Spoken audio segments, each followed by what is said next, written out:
Hello friends, आज हम लोग प्राचीन भारतीय इतिहास जानने के साहित्यिक स्रोत में हम लोग धर्मनिरपेक्ष के बारे में पढ़ेंगे। ये धर्मनिरपेक्ष ग्रंथ क्या होते हैं? तो धर्मनिरपेक्ष ग्रंथ जिसमें धर्म के बारे में या भक्ति के बारे में, उपासना के बारे में कोई जानकारी नहीं दी गई होती है, तो वैसे ग्रंथ को हम लोग धार्मिक ग्रंथ कहते हैं।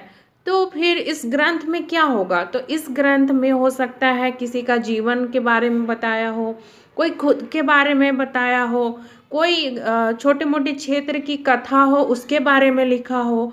तो ऐसी जो भी ग्रंथ होंगी वो धर्म निरपेक्ष ग्रंथ होंगी। तो यहाँ पे हम लोग सबसे पहले पहला पॉइंट ही देख रहे हैं, कल्पना प्रधान लोक साहित्य, जीवन चरित्र एवं अन्य ग्रंथ।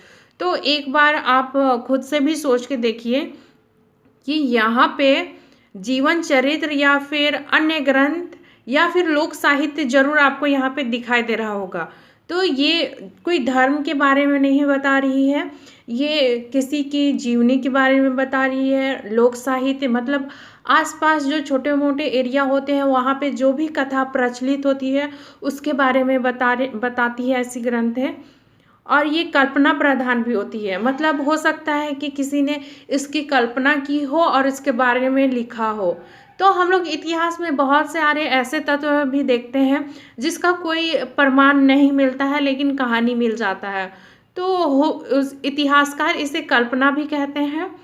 तो हमें उतना डीप नहीं जाना है, हमें इसका आंसर लिखना है। प्राचीन भारतीय इतिहास के साहित्यिक स्रोत हम लोगों ने ब्राह्मण, बौद्ध, जैन ये सारा कवर कर चुका है। अब हम लोग देखते हैं ये कल्पना प्रधान लोक साहित्य, जीवन चरित्र और अन्य ग्रंथ। धर्मनिरपेक्ष ग्रंथ, कल्पना प्रधान लोक साहित्य, जीवन चरित्र एवं अन्य ग्रंथ।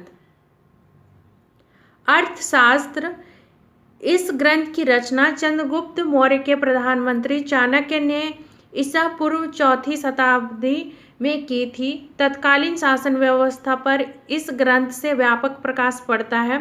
राजनीति, कूटनीति एवं शासन प्रबंध पर यह एक उत्कृष्ट कृति मानी जाती है। मौर्य काल के विषय में जानकारी देने वाली यह सबसे प्रामाणिक पुस्तक है। मतलब कि ये जो अर्थशास्त्र है इसके जो लेखक है वो चंद्रगुप्त मौर्य के प्रधानमंत्री पीएम चाणक्य ने 4वीं शताब्दी में लिखी।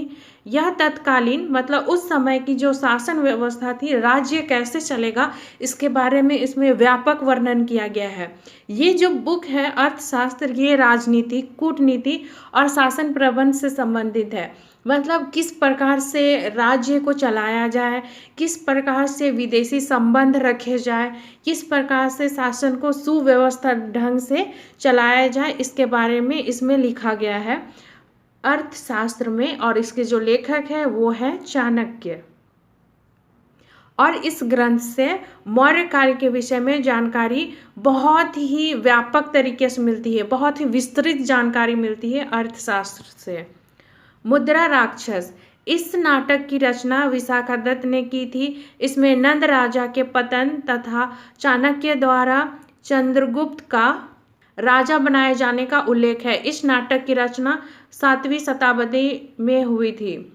यहाँ पे ये ग्रंथ है मुद्रा राक्षस, इसके जो लेखक है वो विशाखादत्त थे। और इसमें इसने लिखा है, मतलब कि इस ग्रंथ में लिखा हुआ है जो मौर्य और नंद पहले था, उसके बाद मौर्य, नंद को हरा के मौर्य आया। तो किस प्रकार से नंदों को हराया गया इसके बारे में इसमें उल्लेख किया गया है। और ये जो है 7वीं शताब्दी में लिखी गई।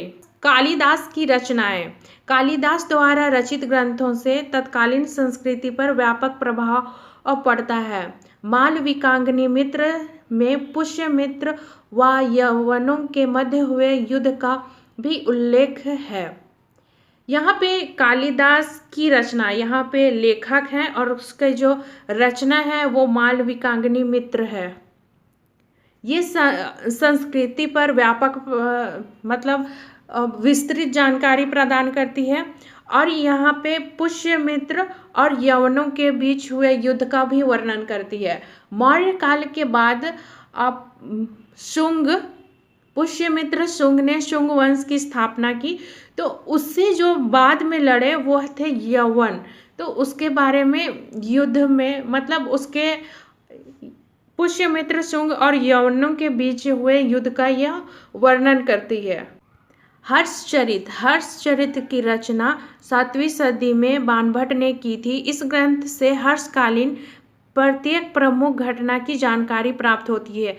इस ग्रंथ का विशेष ऐतिहासिक महत्व है। मतलब कि हर्षचरित्र जो है एक ग्रंथ है और इसके जो लेखक है वो बाणभट्ट है। वो लिख रहे हैं 7वीं शताब्दी में। इससे हर्ष के बारे में बहुत ही व्यापक जानकारी मिलती है। मतलब कि हर्ष के जो राजकवि थे वो बाणभट्ट थे।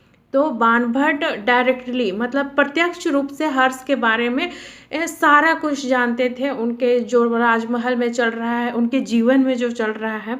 तो इस प्रकार से हर्ष के बारे में छोटी से छोटी घटना के बारे में बाणभट्ट इस हर्षचरित्र में लिखता है। तो जब राजा के बारे में सब कुछ पता चल रहा है तो उस समय की समाज की स्थिति के बारे में भी पता चल जाएगा।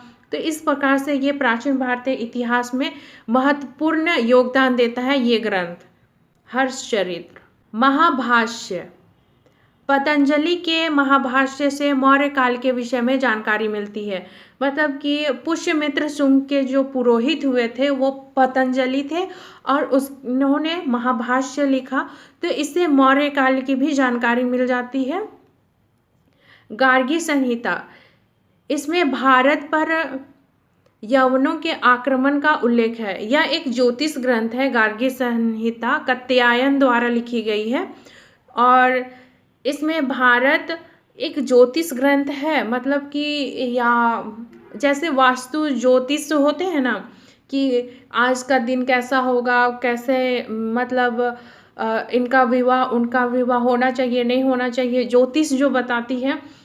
तो ये ग्रंथ जो है ज्योतिष ही है, लेकिन ये फिर भी भारत पर यवनों के आक्रमण का उल्लेख करती है। जब वो यवन आक्रमण हुआ उसके बारे में ये ग्रंथ भी बताती है हमें। ज्योतिष शास्त्र होने के बावजूद यह यवन आक्रमण का उल्लेख करती है। राजतरंगिणी का रचनाकार कल्हण नामक विद्वान था। इस ग्रंथ से कश्मीर के इतिहास के विषय में विशेष रूप से जानकारी प्राप्त होती है। इस ग्रंथ की रचना 12वीं शताब्दी में हुई थी। इस ग्रंथ का भी अत्यधिक ऐतिहासिक महत्व है। यहाँ पे राजतरंगिणी का जो लेखक है वो कल्हण है और ये कल्हण का जो राजतरंगिणी है ये ग्रंथ वो कश्मीर से संबंधित है और इसकी जो रचना की गई वो 12वीं शताब्दी में की गई। तो देखिए ये 12वीं शताब्दी में की गई और अभी तक मुगल आक्रमण नहीं हुए हैं। तो इसका बहुत ही ज़्यादा महत्व है क्योंकि ये प्रत्यक्ष रूप से कश्मीर के बारे में बताती है जो अब पाकिस्तान हमेशा दावा करते रहता है। तो शायद ये ग्रंथ उनको दे देना चाहिए। अगला देखते हैं नवसाहसक चरित्र। परमार वंश की घटनाओं पर प्रकाश डालने वाले ग्रंथ की रचना परिमल गुप्त ने की थी। नवसाहसक चरित्र का जो रचनाकार थे वो परिमल गुप्त थे। तो इसका पूरा नाम पद्म गुप्त परिमल भी है, तो इसे परिमल गुप्त भी कहा जाता है। इसके लेखन से परमार वंश के बारे में जानकारी मिलती है। गौडवाहो। इस ग्रंथ का रचयिता वाकपति राज था। इस ग्रंथ में कन्नौज नरेश यशोवर्मन की विजयों का वर्णन है। गौडवाहो। इस ग्रंथ का रचयिता वाकपति राज था। इस ग्रंथ में कन्नौज नरेश यशोवर्मा की विजयों का वर्णन है।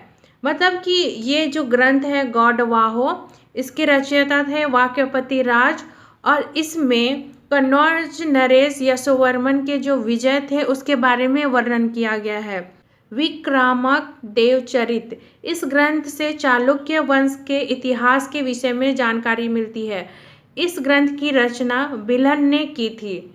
मतलब कि इसको लिखने वाला बिल्हन था। विक्रमादेव चरित्र को लिखने वाला बिल्हन था। इससे चालुक्य वंश के बारे में जानकारी मिलती है। पृथ्वीराज राजसो। चंद बरदाई द्वारा लिखित इस ग्रंथ से चौहान वंशीय शासक पृथ्वीराज के विषय में महत्वपूर्ण जानकारी मिलती है। यह पृथ्वीराज तृतीय का यानी कि चंद बरदाई पृथ्वीराज तृतीय का राजकवि था और उसने अपनी ग्रंथ पृथ्वीराज राजसो लिखी है। तो इसमें वह चौहान वंश के बारे में मतलब पृथ्वीराज के बारे में सारा इन्फॉर्मेशन सारा डिटेल उल्लेख करते हैं। तो फ्रेंड्स, हम लोगों ने प्राचीन भारतीय इतिहास के साहित्यिक स्रोत के अंतर्गत धार्मिक ग्रंथ का तो अध्ययन कर ही लिया और यहाँ पे धर्मनिरपेक्ष में पहला वाला कर लिया।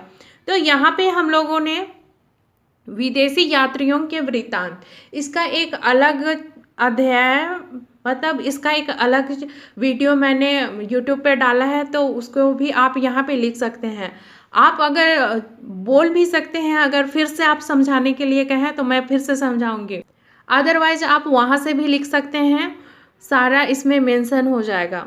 तो उसका लिंक मैं डिस्क्रिप्शन में दे दूँगी। तो थैंक यू फ्रेंड्स।